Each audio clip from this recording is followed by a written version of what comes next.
If you tell me your view on abortion, and I'm able to systematically predict your opinion on any other political stance or argument that is occurring on in the current times, unfortunately for you, you are not a critical thinker of current situations that are happening in the world. And this is a problem that we have amongst our people in today, especially high schoolers, not even just high schoolers, even older people, like people across the spectrum, otherwise known as the mass majority, aren't critical thinkers of their own beliefs, which is a very big problem. Because what you end up happening is you have very few puppeteers who are the critical thinkers, who have very, very large followings. But since these puppeteers are in such a minority, the actual discussion going on is like 1% of all the noise that's going on within the world. And that's not good. We need to have, especially in your case, as an individual, you should be proud to say that you have your own individual opinion that actually contributes something to situations, or maybe even just for your own satisfaction of life, to say my view is what I believe as a certain moment in time to be correct as a result of critical thinking done on your part and research in regards to any situation. And for example, we could take this to the topic of abortion. Now, let's say you're pro life. And if I can also figure out your opinion on border control, on gun laws, then you've just taken a package deal and you've just accepted yourself as I'm part of this, and I've just accepted it from a bunch of old people, or maybe someone you respect, however like wholesome that may be. You didn't think about those opinions yourself because by nature of humans being different people, we're not going to have the same opinions like carbon copy, unless you do, which is like some crazy coincidence. But at least you've gotten to the same conclusions yourself on your own thinking. And in this video, I can't really tell you how to get to your own opinion. Maybe I'll make a video of that in the future. But I need to talk about like this. We need to talk about discuss the results, the inevitable things that will happen from this, right? Okay, so you're gonna end up mirroring people that you admire. Now, let's say there's a situation where you're at a party and there's like four other friends, and there's a final slice of pizza, and you're hungry, you want to eat it, which there's other people there, and there's like these two different social norms or situations that we have to consider, like being considerate for others, or maybe one person you've noticed has only had one slice while you have had more than one slice, and there are other things going on, and depending on who you are, you're going to react to the situation differently. You might offer the pizza to someone who you think deserves it, and actually who you may offer it to may change. You may eat the pizza yourself, obviously. You may ignore the pizza for the sake of that, like just shyness, or for a different reason altogether. And what I've found is that in these kinds of situations, people will tend to mirror the behavior of people they look up to, unless they are real thinkers and they've come across a decision that if they were to be in that situation, they know what they want to do. Like, for example, a confident or self-thinker, or maybe even just I don't know, because I was gonna say someone who just picks up pizza and eats it, like they're not overthinking anything. They've put aside like the social norms just to they enjoy their pizza, and it may not be. I'm not saying it's a good or bad thing. Like, no one else was motioning toward eating that final piece of pizza. Nobody mentioned that they've wanted it, and so you just take and eat it. I mean, there's nothing wrong with that. But another person from a different background might come and say that, well, that was inconsiderate because John over there only had one slice. And so, what do you do in certain situations? There's no right answer, but we end up doing different things and reacting to the situation in different ways. And I've noticed that people, again, will tend to mirror people they admire. So what would you hear do in that situation? And is that a bad way to live? I wouldn't necessarily say so, because many young people actually do that. And like, like literally ducklings will mirror and follow their mothers and do the exact same things that their mothers do. And maybe that's just a survival trait that we've picked up just as a species. But as a human being, it would be an insult to our species to not think about certain things critically. Um, Especially insults to yourself, because if you are proud to say that you are an intellectual or a thinker or even just a voter of the United States, it would serve you to actually think about the people and the policies that are actually in discussion when you go to vote for these things, rather than just choosing a color. So I do have a problem with truth and logic. So we're kind of sort of switching gears here to talk about the fact that where does truth come from?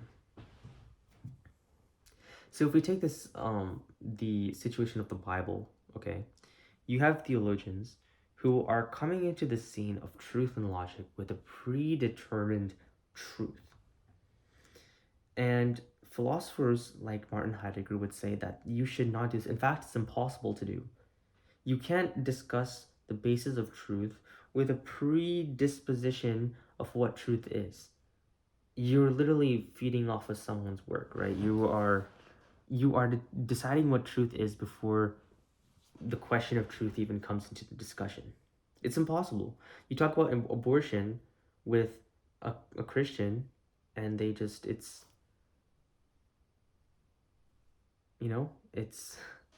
it's not a real deep discussion.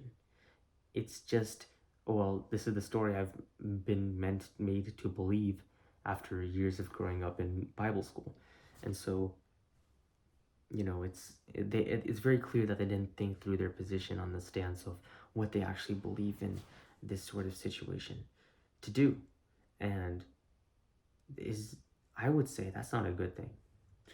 Besides the fact on whether, pro-life is good or bad, the fact that the individual has such a strong belief yet has not taken the time to research or even think about what it means and what they actually truly believe in a vacuum, something is actually very scary here. But at the same time, actually, before I talk about that, Rene Descartes said that the basis of truth, and you should know this, that I think therefore I am. So the fact that an individual is able to conceive their own thoughts shows that they exist. And if they exist, that existence is a truth. And so from there you can piece together bits of logic together to make true statements. And so you've had philosophers going out and about. But I do have a question for you though. And the question is, with something like abortion, and this video is not about abortion, just a reminder, but I'm just using it as an example because I think it's a great illustrator of this point, in that, can you logic your way through a correct view on what to do on the matter of abortion? No, you can't. You simply can't, because there's no moral, straight, clean, black and white calculus in this situation. You look at it through the lens of harm, and in the case of rape, the harm is already done, and there's more harm to be done. But at the other hand, there's the infinite harm of removing an entire human life. And so there's so many things I could say, right? But there's no actual definitive answer to this, which is annoying. But it's reality, and reality is actually very annoying. So my point here is that there is no complete clean and cut way to approach life, to approach what is good and what is bad, to say for sure that this certain view on gun control is a good or a bad. And so you see societies evolving by nature of just either so small minority in control. Like, for example, you have the Catholic Church during the Middle Ages. They were controlling reproduction, essentially. they realized that people were reproducing too quickly, and so they made it that like was between one man and one woman, where they pair bonded and had as many children as they could together within that family. Because if males were to, go impregnate like 10 women in their lives, there'll be too many children and not enough resources to actually raise those children. And it was not a good time during the Middle Ages because food. And so, just like in those situations, we have a minority controlling a lot of people. As a species, we just shape morality and decisions to best benefit um, our survival as a species. And that's great, to grow up in a story told by someone else. But you can see the problems when it comes to our day and age, where, like Christmas is around the corner, and these companies are already, you can just see it so clearly, especially if you've known about it for a while and you're like mature enough age to realize these things, that like companies are just making huge bank off of elf on the shelf, bro. Like, what is they're like shoving this elf into a shelf tradition into the everyday household thing. It's like they're branding it. They have pets for the elves now. It's so funny. uh these stories, people are buying them and they make bank. We're not necessarily evolutionarily helping us through whatever that's supposed to mean, but people are they're controlling anyway. um and so being able to think for yourselves, I mean, elf on the shelf, that's an obvious example, but there are scarier things at hand, very scary things at hand, that can control you and that will control you unless you you are able to think for yourself. And there are certain things that I could list on, oh, watch out for this and this and this, which very few things I do know that are scary that are coming. But like, you always have to keep a lookout, because there's other, even within your family, like your close relatives, I don't know, anything. Being able to think for yourself is a very valuable skill, not just in business and work and so much. It's just, it makes you free as an agent to make your own decisions. But I want to pivot this conversation very suddenly and to say that any truth cannot be made intuitively through straight logic, because abortion doesn't have a clear-cut answer. The answer is two. No, abortion is very emotional. It's very muddy. Whose life do you value more, the mother's, the child's? What does the father think? Where does the money go? There's numbers, there's variables to this equation, but there's no answer universally.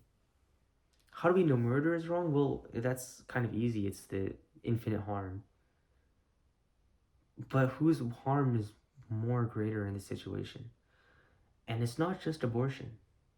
It really isn't just abortion. Any topic that is debated. And so, before I get to my next point, I want to show you this concept where things have a gathering. I show you this ukulele, and when you see ukulele, you might think of Hawaii. My sister, she sees this. She remembers India. We bought this ukulele in India at a little music store, and that was fun. Other people might think of band.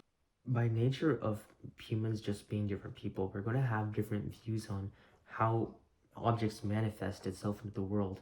For example, while you think of Hawaii, I think of, they say we're too young and the prince and the players say don't go crushing. Wise men say fools rushing, but I don't know. They say we're too young and the prince and the players say don't go crushing. Wise men say fools rushing, but I don't know. Chance the rapper, the first step wishes the father might be the hardest to take. When you come out of the water, Ooh, I'm a believer, my heart is fleshy. Life is short with the temper like Joe Pesci. They always come to your praises, your name's catchy, but they don't see how I see you. My lane Jesse, cross me, Jesse. Hit the jet speed when they get messy. Go lefty like Lionel Messi. Let's take a trip and hit the Vespa's a rental jet ski. I know the spots I go the best me. Be going nasty. Can I just wanna honor you. Life's full, I'm my father's proud. I know when the son takes the first steps, the father's proud. When he makes it to the Father, he will part the clouds. I know he made you a snack like Oscar Proud. Summoned it to be so now, we gotta clean it up. Formalize the unit in community control. I know God believes in you like I know he believes in us. I know we believe in God just like God believes in us. Cause the way you hold me, hold me, hold me, hold me, hold me, feels so holy.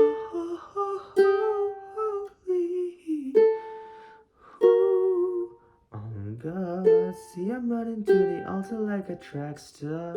Can't wait another second. Oh God, see I'm running to the altar like a track star. Can't wait another second. Oh God, see I'm running to the altar like a track star. Can't wait another second. Oh God, ooh, yeah. Cause the way you can logic your way into situations and out of situations all you want, but there's the undeniable fact that things in this world are not always solved through pure logic. And that's why we have these debates. And we come back to the Bible. We come back to religious scripts. Because if truly these words were written by the God who created the world, the universe, surely they have truth in that. Because if there's an entity that creates the entire world that we're in, that is seeing the terrible things that are happening on this planet, and has given us a structure to live by, we don't have to go in circles logicking through, figuring out and bumping our heads against the walls of what is right and what to do. It's like amazing.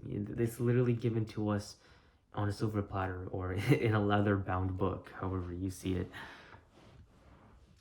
How to live life and what to believe in, what to value, what to see. Like, we literally have a definition of love. Love is unconditional. Love is sacrificial. And if you ask me, those definitions don't sound very harmonious to me. When I see the world, especially the West, I see a world so damned insistent on getting their own way.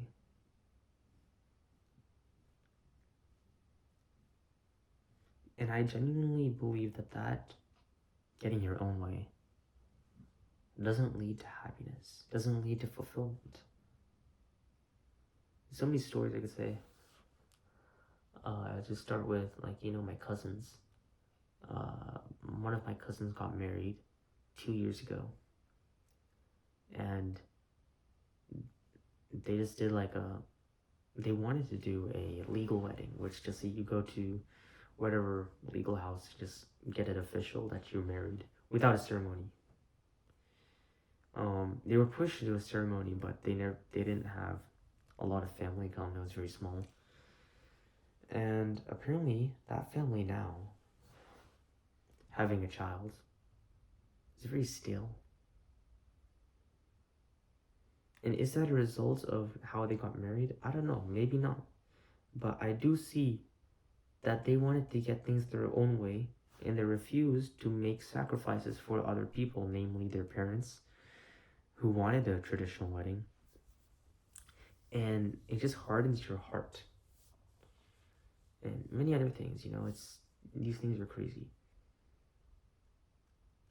When I see people trying to logic through the world, it's very cool. Philosophy is very epic to try to figure out, what the nature of being is and what life actually is. These are all very cool, fun, and thought experiments, and obviously are important to a human being to be able to know why their beliefs in existence. Like, you just have a random Christian, they they memorize the Bible and it's like, oh, I'm good to go, I'm going to heaven, I'll be fine. Yeah, I mean, that works, right?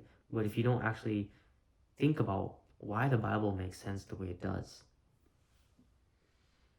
you'll be very weak Christian. You'll be like your foundations, your beliefs are gonna come into question very, very easily, and you're gonna become an atheist very easily as well. You just you read, oh, okay, so like don't murder, cool. Wait, no, what's actually something? Obey your parents. Yeah, obey your parents. But also like come under authority. Well, that's like the same thing, right? But let's talk about coming under authority. When people choose to not do that, it's like, oh yeah, I'm being free. Where does that lead you? That's why I choose to have the Bible as my foundation, so that not only I'm just like live a happy life, but I think about these things that are said in the Bible and I take it as truth, because through my investigations and meditations on what the Bible says, I really have no reason to not take it as truth. And obviously I will continue to grind upon and meditate what the text of the Bible is teaching me. And I know that the Bible says that the Word is God, but I'm not just like putting it in my mind. I'm constantly analyzing the text and working with that. So when I interact with you guys, when I interact with the world, when I see the things that are happening on this planet, not only do I have a foundation of what is right, what is truth, and what is pure, I know why. And I have clear-cut understanding of why I believe and why I will do the things that I will do in response to these situations. If you guys are curious about upcoming vlogs, I am in the process of recording my next vlog. I'm now doing this thing where I've decided that I'm gonna have vlogs 4 times a year, so like every 3 months. It's like my seasonal vlog. So like my summer vlog. Now it's gonna be my autumn vlog. That's gonna be up hopefully by the end of next week. Editing this, editing the vlogs, it's a lot. But I'm very proud of and I will be very proud of every single vlog I upload. Just because it's special. It makes me feel like I'm human, which is ironic because I just talked about role models in the earlier part of this video, but it feels nice. So yeah, there's a vlog playlist right here. Go ahead, click on the vlog playlist, and I'll see you guys in the next one. Bye.